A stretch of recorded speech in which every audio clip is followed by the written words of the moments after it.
overview konsep Carnot. Nah, Bapak Ibu, pada konsep Carnot saya punya quote, yaitu manusia sehat adalah manusia yang sekian triliun selnya dapat makan. Jadi manusia ini adalah organisasi sekian triliun sel. Dia dari sel berkumpul membentuk jaringan membentuk organ membentuk organ berkumpul ya, ada jantung, ada mata, telinga, ada tulang dan sebagainya, membentuk sistem tubuh manusia.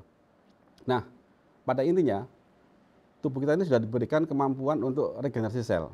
Jadi kalau kita bicara tentang manusia, jadi manusia sehat itu adalah manusia yang semua selnya itu dapat makan. Nah, itulah esensi konsep Carnot. Jadi nggak peduli apakah mau sel tulang, sel sendi, sel jantung, sel mata, sel telinga, sel kulit, semua sel itu harus dapat makan. Nah, poin utama di konsep Carnot itu adalah, pernahkah kita berbicara apa makanan sel? Nah, ini yang kadang membuat kita terlupa, Bapak Ibu. Nah, sebelum saya masuk lebih jauh, bagi Bapak Ibu yang pertama kali bergabung dengan kami, saya akan sedikit bacakan tentang apa sih konsep Carnot. Konsep Carnot adalah suatu metodologi dasar untuk mempelajari dan mengembalikan cara kerja tubuh manusia berdasarkan algoritma Sang Pencipta, mulai dari aktivitas tingkat sel sampai aktivitas tubuh manusia serta hubungannya dengan alam semesta. Jadi kita di sini membuat suatu metodologi, kita pelajari manusia ini beserta alam semesta, kemudian kita kembalikan. Nanti setelah kita pelajari, kita berusaha mengembalikan, membuat atau mempraktekkan ya kinerja tubuh kita, tingkah laku kita sebagaimana algoritma dari Sang Pencipta. Jadi itu. Dan kemudian kita di sini hidup tidak sendirian. Kita hidup dengan semua makhluk ciptaan Sang Pencipta. Maka kita harus saling menghargai dengan satu sama lain. Nah, inilah inti konsep Carnot. Nah, jadi tadi saya jelaskan, nanti manusia adalah ini ya, sekian triliun sel, bentuk jaringan, bentuk organ, sistem, dan manusia. Nah, akhirnya Bapak Ibu, setiap sel akan mati. Jadi sel lahir, sel akan mati, dia regenerasi lagi. Kalau gagal regenerasi, maka mati lagi, gagal lagi, mati, terus mati tanpa ada penggantian, maka kita akan cepat tua. Nah, kalau ingin awet muda, intinya, sel lahir, sel akan mati, tapi kita bisa regenerasikan. Jadi kita akan awet muda, meskipun usia bertambah tua, tetapi kita masih bisa beraktivitas seperti orang muda. Contoh, usia 60 tahun, 70 tahun, masih bisa naik sepeda, masih bisa ke sawah misalkan, masih bisa jalan ke gunung misalkan ya. Jadi umur boleh tua, tapi jika semua sel kita bisa regenerasi, maka kita akan bisa melakukan aktivitas sehari-hari tanpa merepotkan saudara kita yang lain. Nah, Bapak Ibu, manusia itu selnya mati akan diganti selama terpenuhi nutrisinya dan terpenuhi semua skema metabolismenya. Jadi ini yang harus kita pahami. Nah, pada intinya begini, sel kita itu nggak mau tahu apa yang masuk ke mulut kita. Jadi pada konsep Carnot, semua makanan yang baik adalah calon nutrisi sel. Nah, coba kita tanya, someday kita tanya, contoh gini, hei kulit, apa makananmu?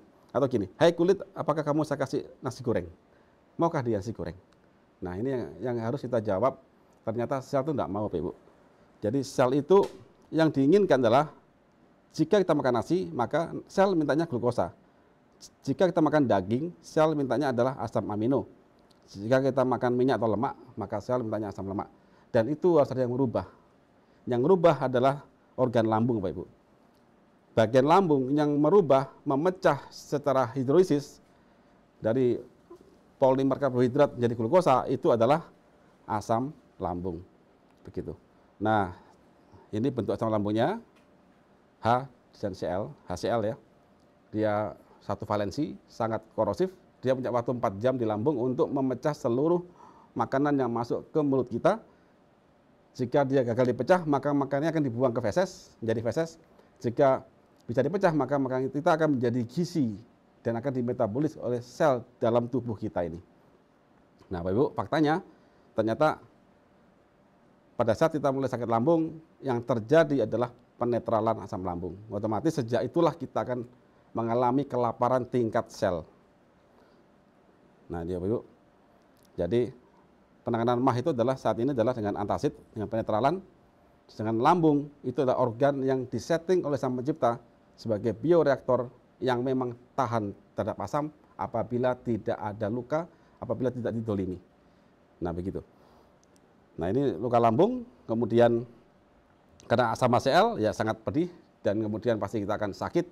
Sejak itulah kita langsung minum penetral asam lambung, sejak itulah kita akan langsung enak. Tetapi ingat pada saat lambung kita netral, ternyata kita sudah mengalami kerugian pada saat itu juga.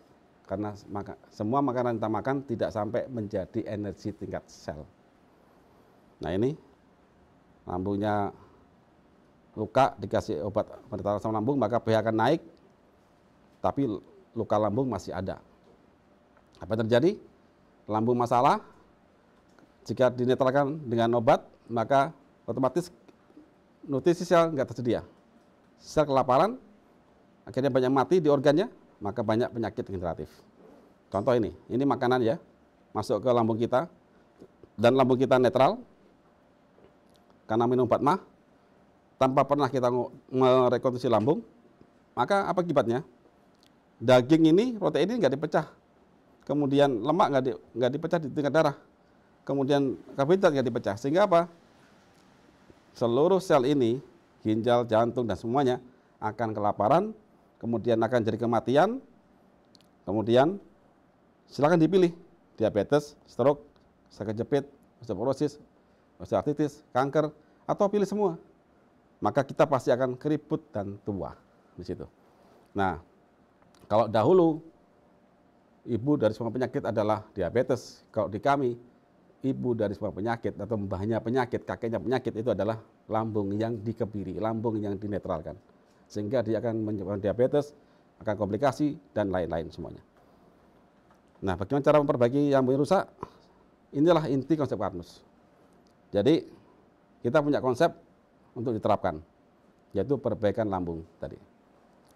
Langkahnya adalah sangat mudah, lapisi luka lambung dengan pati resisten, kemudian rekonstruksi dia dengan asam amino yang digunakan untuk merajut lambung lagi. Kemudian hindari penetralan asam lambung, baik dengan obat atau dengan suatu zat yang bersifat alkali. Nah, langkah mudahnya bagaimana? Nah, dari konsep ini akhirnya kami aplikasikan ke suatu produk, ke suatu zat ya, yaitu dengan pati resisten, kemudian kita kembali kombinasikan dengan protein penyusun lambung, yaitu pada AG sereal. Jadi minum AG sereal, kemudian makan banyak lauk, kemudian berhenti makan sebelum kenyang, setelah itu melindungi darah dari oksidasi dengan algati, dan kita minta untuk beraktivitas fisik yang rutin. Dan juga jangan lupa untuk bersyukur dan berpikir positif. Nah, ini hasil penerapan konsep Karnus sudah banyak. Alhamdulillah sejak 2017 sampai sekarang hampir semua penyakit apabila mereka mau belajar, mau memahami dan mau konsisten menerapkannya, maka insya Allah akan diberi kesembuhan.